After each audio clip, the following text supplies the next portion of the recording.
บายดี FC และพี่น้องหมดสุขุสุคนเนาะยินดีต้อนรับเข้าสู่ช่องของครูอรดาเช่นเก่าเช่นเคยเนาะพี่น้องมื้อนี้ครูโอจะมาโตคลิปที่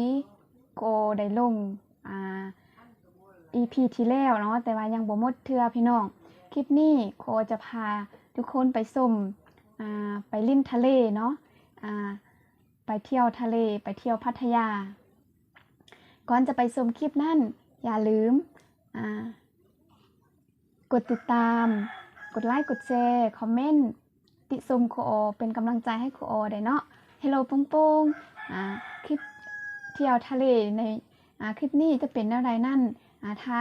FC และพี่น้องได้ชมแล้วก็อย่าลืมติชมเนาะเดี๋ยวโกจะให้ชมคลิปกันเลยไปเลยก่อนจะไปดำน้ำทะเลจับปลาต้องมากินข้าวเอาแห้งก่อนพี่น้องมากินข้าวน้ำกันก่อนเด้อว้า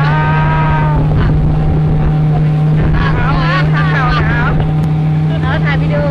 ว้าวครั้งแรกเด้อนี่นะครั้งแรกเลยว้าวเย็นดีสุดแล้ว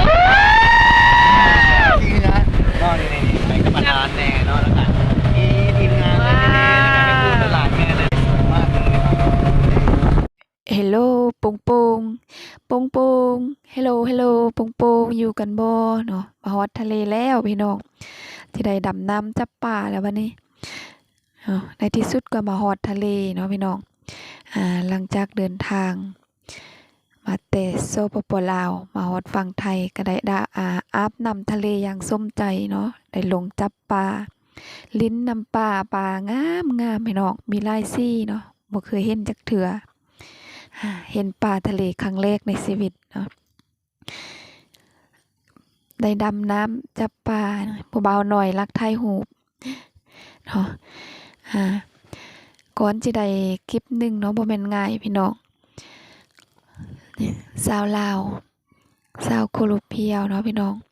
ได้มาถ่ายรูปชมวิวชมบรรยากาศเมืองไทยก็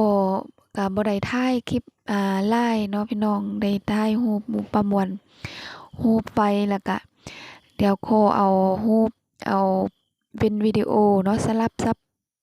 กันไปก่อนจะได้คลิปหนึ่งแต่ละคลิปเนาะพี่น้องบ่ง่ายเลยเนาะ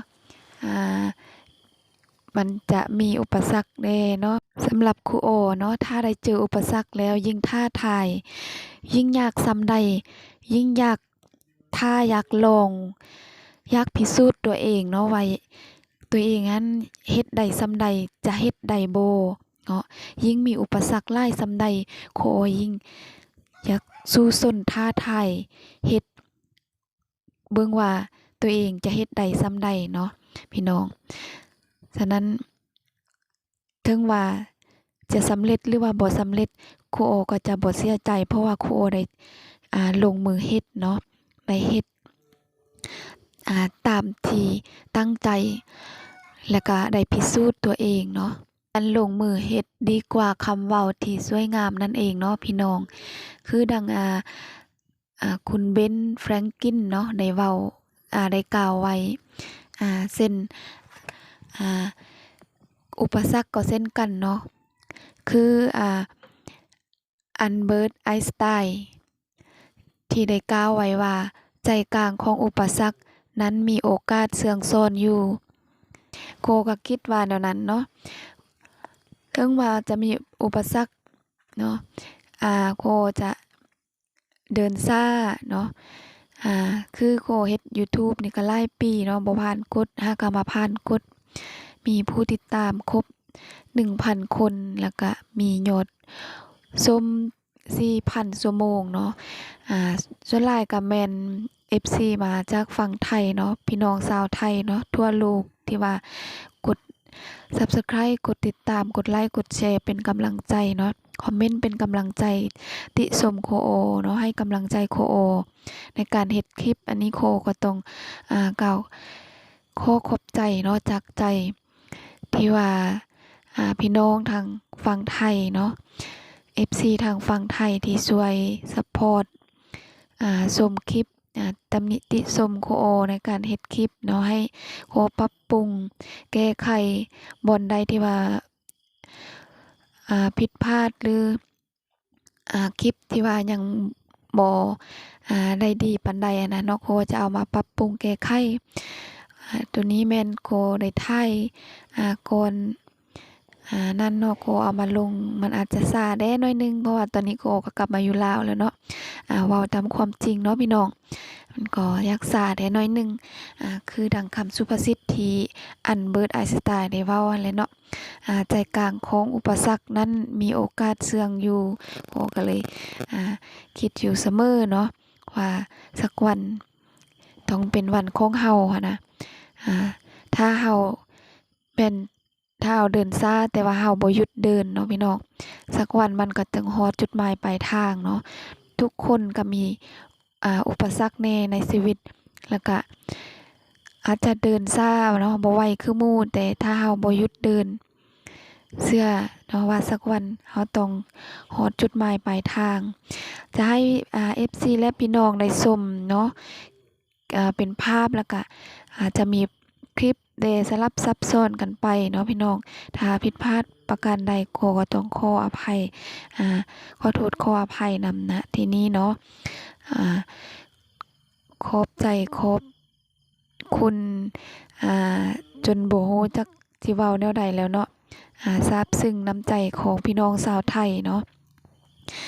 ที่ซัปพอร์ตให้กำลังใจ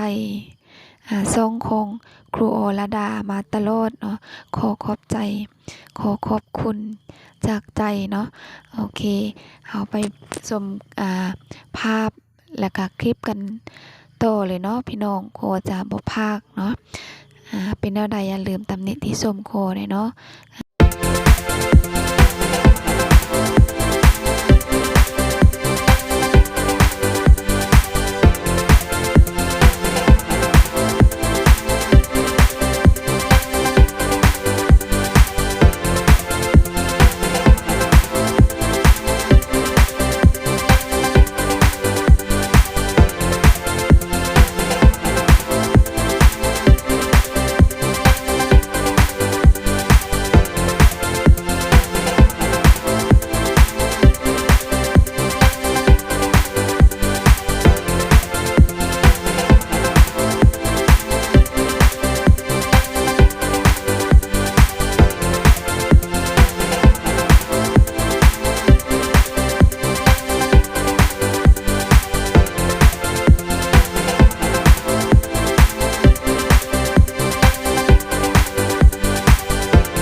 อย่าฟ้าวเลื่อนผ่านเทื่อเนาะคลิปยังบ่หมดเทื่อพี่น้องเฮามาเบรกพักโฆษณากันน้อยนึงเนาะเป็นแนวใดอย่าลืมตำหนิติชมเนาะให้คำคิดเห็นเกี่ยวกับพี่น้องชาวลาวที่เที่ยวฟังไทยเป็นแนวใดพี่น้องเนาะอย่าลืมคอมเมนต์บอกโอเด้เนาะพี่น้องชาวไทยคิดเห็นแนวใดเกี่ยวกับการเที่ยว FC และพี่น้องชาวไทยช่วยคอมเมนต์บอกโอเด้เนาะโอเคเฮาไปชมคลิปกันต่อเนาะพี่น้อง Hello ปงปง Hello ปงปงพร้อมแล้วบ่เฮาไปชมคลิปกันเลยเนาะโอเคไปเลย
รับคลิปนี้เนาะโคก็ต้องจบเพียงซ้ำนี้เนาะเพราะว่าคลิปเที่ยวพัทยาประเทศไทยก็จบลง EP นี้เนาะพี่น้องอย่าลืมครูโอเนาะขอกำลังใจจาก FC และกับพี่น้องหมดทุกคนเนาะอย่าลืมกดติดตามกดไลค์กดแชร์คอมเมนต์เป็นกำลังใจให้ครูโอในการเฮ็ดคลิปต่อไปเด้เนาะคลิปต่อไปครูโอจะเอาที่เที่ยวอยู่จังหวัดเชียงรายมาให้ชมเนาะโอเคพบกันคลิปหน้าสำหรับคลิปนี้ครูโอต้องกล่าวคำว่าสบายดีพบกันคลิปหน้าบ๊ายบาย love you